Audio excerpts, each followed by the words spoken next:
Hi students, welcome to Best Mathematics. இன்னைக்கு நம்ம class 11th chapter 1 sets, relations and functions introduction of functions பார்ப்போம். ஓகேவா? இதுக்கு முன்னாடி நம்ம ரிலேஷன்ஸ் பார்த்தோம். இதுக்கு அடுத்து நம்ம பார்க்கக்கூடிய ஸ்டெப் வந்து ஃபங்க்ஷன். ஆல்ரெடி நீங்கள் 10th படிக்கும்போது வந்து ஃபஸ்ட்டு வந்து கார்ட்டீசியன் ப்ராடக்ட், ரிலேஷன்ஸ், ஃபங்க்ஷன் இந்த ஆர்டரில் தான் பார்த்துப்பீங்க. இப்போ நம்ம அதே மாதிரி தான் ரிலேஷனுக்கு அப்புறம் ஃபங்க்ஷன்ஸ் பார்க்குறோம். ஓகேவா? கார்ட்டீசியன் ப்ராடக்ட்லேருந்து தான் ரிலேஷன்ஸ் உருவாகும்.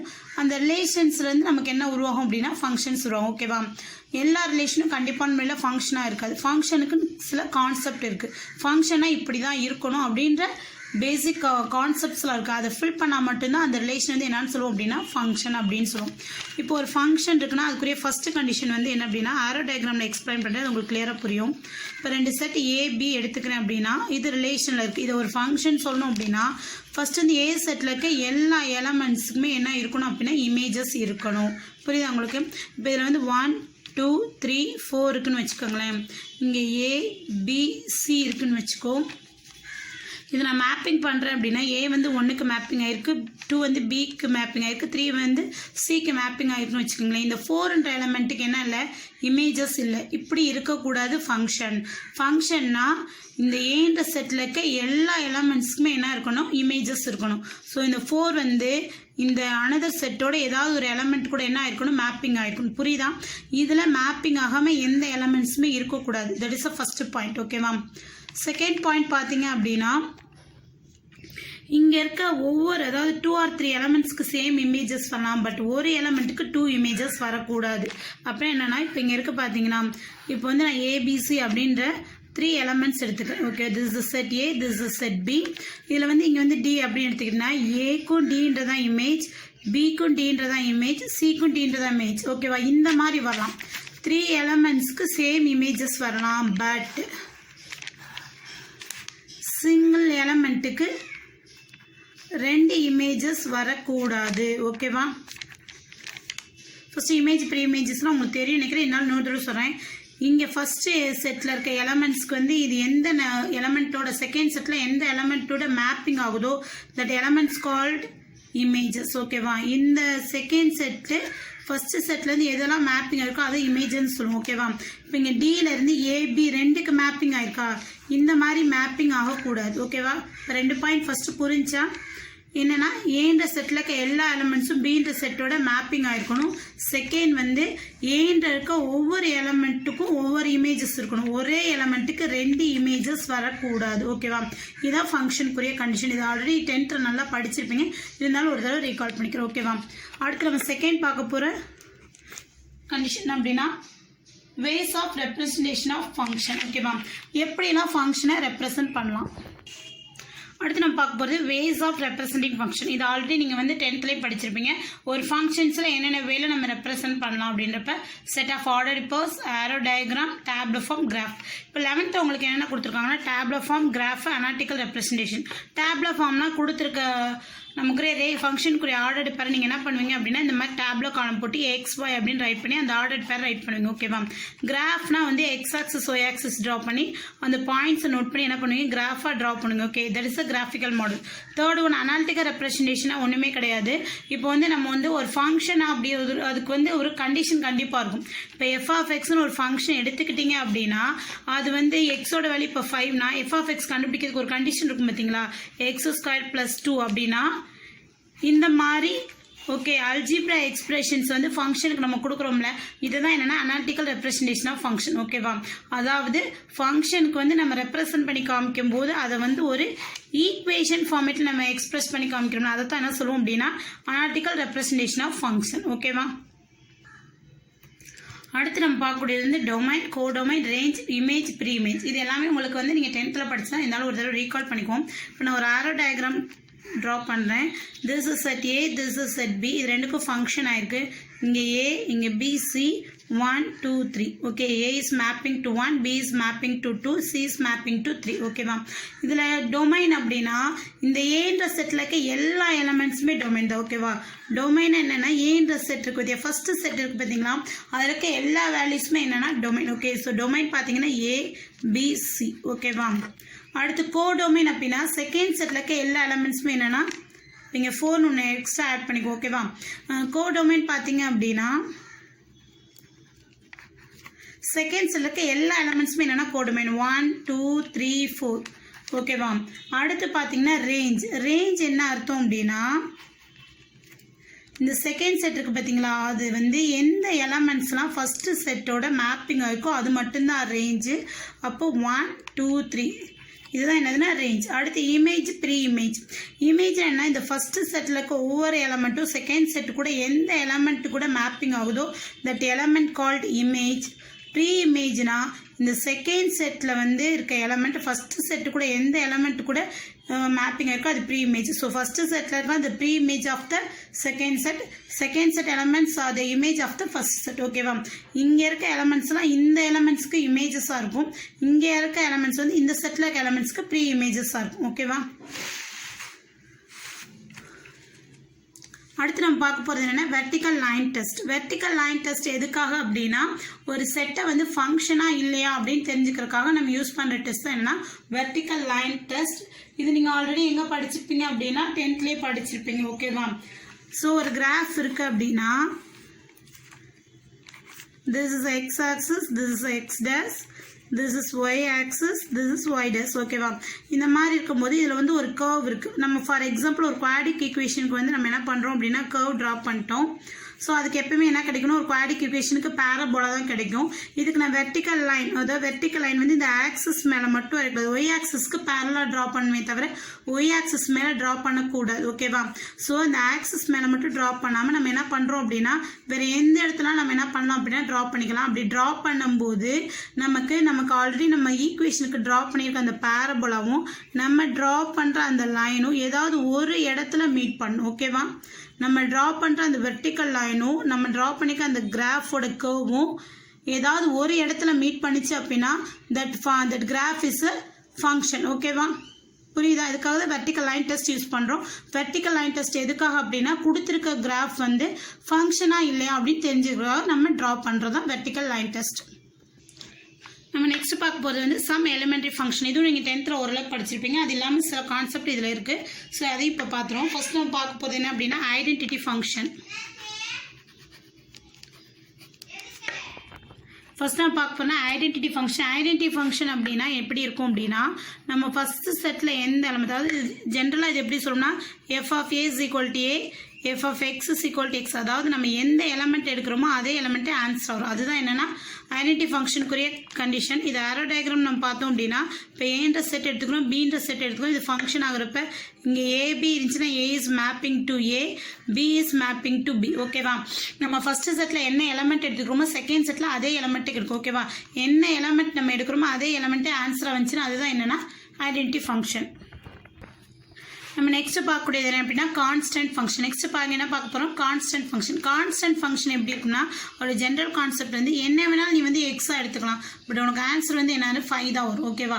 வேறு எதுவுமே வராது. இதுதான் என்னென்னா கான்ஸ்டன்ட். அதாவது நமக்கு எக்ஸுக்கு என்ன வேல்யூ கொடுத்தாலும் ஆன்சர் வந்து ஒரே ஆன்சர் தான், அது மாறவே மாறாது. தான் என்னென்னா கான்ஸ்டன்ட் ஃபங்க்ஷன். இதை நீங்கள் ஆரோ டயக்ராம் பார்க்கணும் அப்படின்னா set A function to set B, இங்கே ஏ பி சின்னு எடுத்துட்டோம்னா அது டி இல்லைன்னா 5ன்னு கூட வச்சுக்கோங்க. இந்த 5ன்ற ஒரே ஒரு கான்ஸ்டன்ட் மட்டும் என்ன ஆகும், மேப்பிங் ஆகும். வேறு எந்த எலமெண்ட்டுக்குமே என்ன ஆகாது, மேப்பிங் ஆகுது. ஸோ இந்த மாதிரி இருக்க ஃபங்க்ஷனுக்கு பேர் என்ன சொல்லுவோம் அப்படின்னா கான்ஸ்டன்ட் ஃபங்க்ஷன். பார்க்க போகிறது என்ன ஜீரோ ஃபங்க்ஷன். அதாவது நீ எக்ஸோட வேல்யூ எது எடுத்தாலும் உனக்கு வந்து என்ன கிடைக்கும்னா ரிசல்ட்டு 0 கிடைக்கும். இது ஒரு கான்ஸ்டன்ட் ஃபங்க்ஷன் தான், பட் ஆனால் ரிசல்ட் வந்து நமக்கு 0ன்னு கிடைக்கணும். நம்ம என்ன சொல்கிறோம் அப்படின்னா இது ஒரு ஜீரோ ஃபங்க்ஷன் அப்படின்னு சொல்லுவோம். ஓகேவா. இப்போ நீங்கள் வந்து ஏன்ற செட் வந்து பின்ற செட்டுக்கு ஃபங்க்ஷன் ஆகுது அப்படின்னா இங்கே ஏ பி சி எடுக்கிறேன்னா இது எல்லாமே எதுக்கு மேப்பிங் ஆகும் அப்படின்னா 0 அப்படின்ற நம்பருக்கு மேப்பிங் ஆகும். ஓகேவா. This is called zero function. அடுத்து நம்ம பார்க்க போகிறது என்னென்னா மாடுலஸ் ஆர் அப்சல்யூட் ஃபங்க்ஷன். அதாவது உங்களுக்கு ஆல்ரெடி தெரியும் மாடுலஸ்னால் அது f of x is equal to modulus of x அப்படின்னு கொடுப்போம். ஓகேவா. அதாவது இந்த இடத்துல எக்ஸோட வேல்யூ மைனஸாக இருந்தாலும் ப்ளஸ்ஸாக இருந்தாலும் மாடுலஸ் கொடுக்குறப்ப நமக்கு என்ன கிடைக்கும் அப்படின்னா ப்ளஸ் வேல்யூஸாக கிடைக்கும். ஃபார் எக்ஸாம்பிள் எஃப் ஆஃப் -5 கொடுத்தாலும் மாடுலஸ் ஆஃப் -5 போகிறப்போ உனக்கு ரிசல்ட் என்ன கிடச்சிருந்தோம் +5 கிடச்சிரும். இதே இது எஃப் ஆஃப் 5 எடுத்தாலும் உனக்கு என்ன கிடைக்கும், மாடுலஸ் 5 இஸ் கம் டு 5. ஓகேவா. அதாவது இதோட வேல்யூ நெகட்டிவாக இருந்தாலும் பாசிட்டிவாக இருந்தாலும் மாடுலஸ்குள்ளே போகும்போது உனக்கு ப்ளஸ் வேல்யூஸ் கிடைக்கும். மாடுலஸ்க்குனே ஒரு பேசிக் கண்டிஷன் இருக்குது. அது என்னென்னா கவனிங்க, f of x is equal to -xன்னு எடுக்கணும். ஓகேவா. இஃப் எக்ஸ் லெஸ் தென் 0, அடுத்து 0 if x is equal to 0 x if x greater than 0. இந்த கண்டிஷன் நல்லா தெரிஞ்சு வச்சுக்கணும். நீங்கள் நிறைய சம்க்கு மாடலஸ் வர்றதுக்கு இந்த கண்டிஷன் நீங்களாக எழுதி ஒர்க் அவுட் பண்ணுற மாதிரி வரும். ஓகேவா?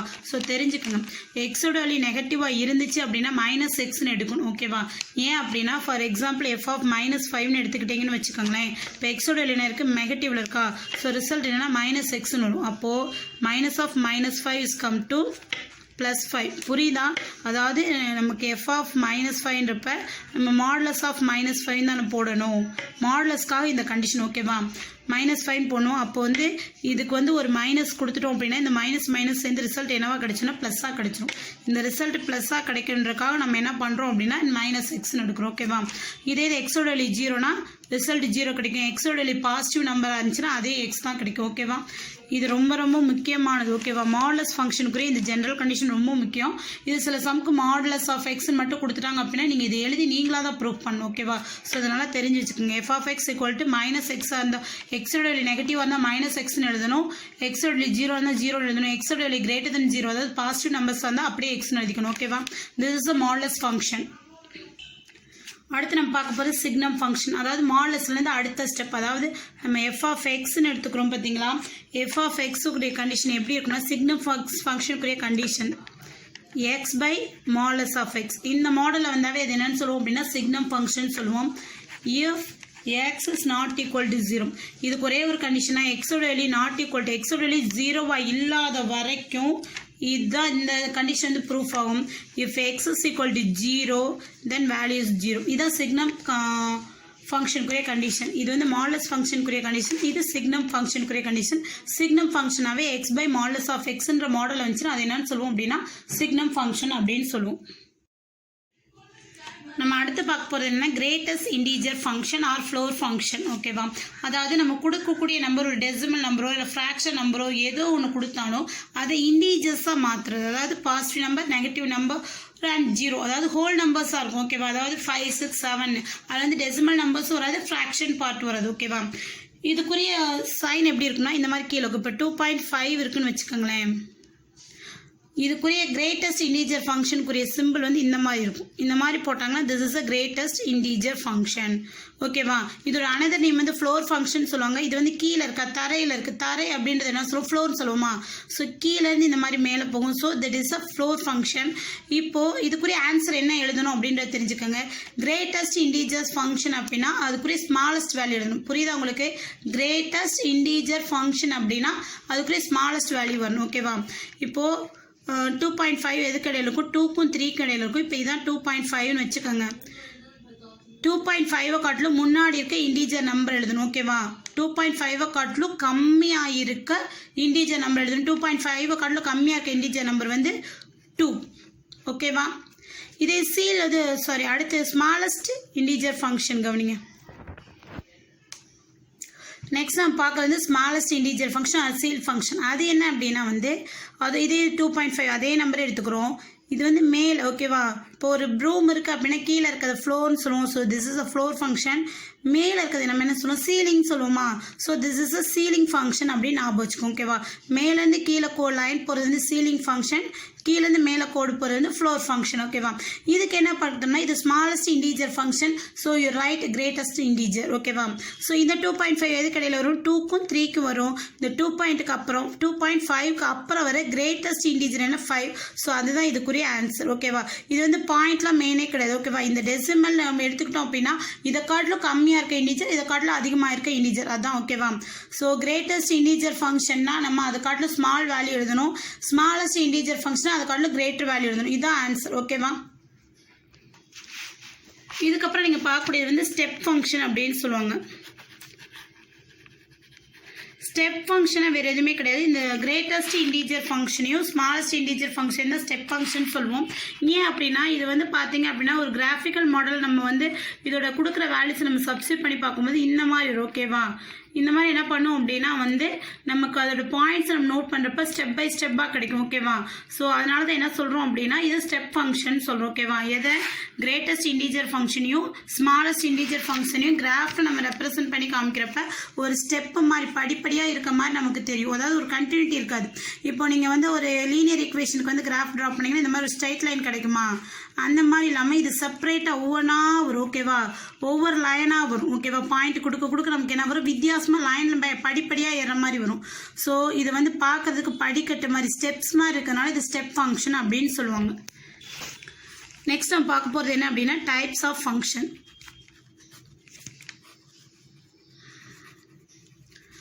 டைப்ஸ் ஆஃப் ஃபங்க்ஷன் ஆல்ரெடி வந்து நீங்கள் 10th படிச்சிருப்பீங்க. 1 function and onto function அப்படின்றத பார்த்துருப்பீங்க. இப்போ அதை பற்றி பார்க்க போகிறோம் ஓகேவா. ஒரு ஃபங்க்ஷன் கொடுத்து இது என்ன டைப் அப்படின்னு கேட்டவே அது 1 இருக்கா ஆன் டூ இருக்கான்னு தான் செக் பண்ணுவோம். நம்ம ஃபஸ்ட்டு பார்க்க வந்து 1-to-1 ஃபங்க்ஷன். இப்போ 1-to-1 ஃபங்க்ஷன்னா எப்படி இருக்கணும் அப்படின்னா ஒவ்வொரு எலமெண்ட்டுக்கும் ஓகே ஃபஸ்ட்டு செட்டில் இருக்க ஒவ்வொரு எலமெண்ட்டுக்கும் யூனிக் இமேஜஸ் இருக்கணும் ஓகேவா. அதாவது every element in a has a unique image in b ஓகேவா. இங்கே ஏ இருக்குன்னா this is mapping to 1, b வந்து mapping to 2, C is mapping to 3. இந்த மாதிரி ஒரு 2 செட் எடுத்து அதுக்கு மேப்பிங் பண்ணோம் அப்படின்னா இங்கே இருக்க ஒவ்வொரு எலமெண்ட்டுக்கும் யூனிக் இமேஜஸ் இருந்துச்சு அப்படின்னா that function is called 1-1 function ஓகேவா. அதே இது ஆன் டூ ஃபங்க்ஷன் இதை ஆல்ரெடி இங்கே படிச்சிருப்பீங்க. ஆன் டூ ஃபங்க்ஷன் என்ன அப்படின்னா வந்து இப்போது இங்கே ABCD இருக்குது, இங்கே 1 2 3 இருக்குது ஓகேவா. This is mapping. இந்த மாதிரி மேப்பிங் ஆயிடுச்சு. மேப்பிங் பண்ணுறப்ப இதோட கோடோமைன் என்னதுமா, கோடோமைன் என்னது 1 2 3. அதே மாதிரி இதோட ரேஞ்ச் என்னது, அதுவும் என்னதான் 1 2 3 ஓகேவா. அதாவது கோடோமைனும் ரேஞ்சு ஈக்குவலாக இருந்துச்சுன்னா அது என்னன்னு சொல்லுவோம் அப்படின்னா ஆன் டூ ஃபங்க்ஷன் அப்படின்னு சொல்லுவோம் ஓகேவா. 1-1 ஃபங்க்ஷன் ஆன் டூ ஃபங்க்ஷன் தெரிஞ்சா ஒரு ஃபங்க்ஷன் எடுத்துக்கிறோம். அந்த ஃபங்க்ஷனில் வெறும் 1-1 ஃபங்க்ஷன் மட்டும் 1-to-1 ஃபங்க்ஷன் மட்டும் இருக்குது. அது வந்து ஆன் டூவாக இல்லை அப்படின்னா அது வந்து இன்ஜெக்டிவ் ஃபங்க்ஷன். ஒரு ஃபங்க்ஷன் எடுத்துக்கும் போது வந்து அது ஆன் டூ ஃபங்க்ஷனாக மட்டும் இருக்குது அப்படின்னா சப்ஜெக்டிவ் ஃபங்க்ஷன். ஒரு ஃபங்க்ஷனில் 1-1 ஃபங்க்ஷனும் இருந்து ஆன் டூ ஃபங்க்ஷன் இருந்தால் அது என்ன சொல்லுவோம் அப்படின்னா பைஜெக்ஷன் ஆர் பைஜெக்டிவ் ஃபங்க்ஷன் சொல்லுவோம். இது எல்லாமே நீங்கள் எங்கே படிச்சிருப்பீங்க அப்படின்னா 10th கிளியராக படிச்சிருக்கீங்க ஓகேவா. அடுத்து ஒரு செட்டப் ஒரு ஃபங்க்ஷனை பார்த்து இது 1-1 ஃபங்க்ஷன் ஆன் டூ ஃபங்க்ஷன் இன்னும் நம்ம ஈஸியாக தெரிஞ்சுக்கணும் அப்படின்னா ஒரு எலமெண்ட்ஸ் ஆஃப் அதாவது என் ஆஃப் ஓகே ஏன்ற செட் இருக்குது பின்ற செட் இருக்குது ஓகேவா. இதில் வந்து எம் எலமெண்ட்ஸ் இருக்குது, இதில் என் எலமெண்ட்ஸ் இருக்குன்னு வச்சுக்கோங்களேன். இப்போ வந்து இது வந்து ஒரு 1-1 ஃபங்க்ஷன் இல்லை அப்படின்னா எப்படி இருக்கணும்னா ஏன்ற செட்டில் இருக்க எலமெண்ட்ஸ் அதிக அளவில் இருந்து பின்ற செட்டில் எலமெண்ட்ஸ் ஏவை காட்டில் கம்மியாக இருந்துச்சு அப்படின்னா அது நாட் 1-1 ஃபங்க்ஷன் ஓகேவா. இதே இது எம்ல அதாவது ஏன்ற செட்டில் இருக்க எலமெண்ட்ஸ் என்ல இருக்க செட்டில் எலமெண்ட்ஸை கம்பேர் பண்ணுறப்ப less than or equal to அதாவது எம்மு என்னும் அதாவது ஏன்ற செட்டில் இருக்க எலமெண்ட்ஸும் பியில் இருக்க செட்டில் இருக்க எலமெண்ட்ஸும் ஈக்குவலாக இருக்கணும். இல்லை ஏன்றது இருக்கிற காட்டில் பி இருக்க எலமெண்ட்ஸ் எப்படி இருக்கணும், அதிகமாக இருக்கணும் ஓகே. அப்படி இருந்தால் அது 1-1 கண்டிஷன் சாட்டிஸ்ஃபைட் பண்ணும் ஓகேவா. அடுத்து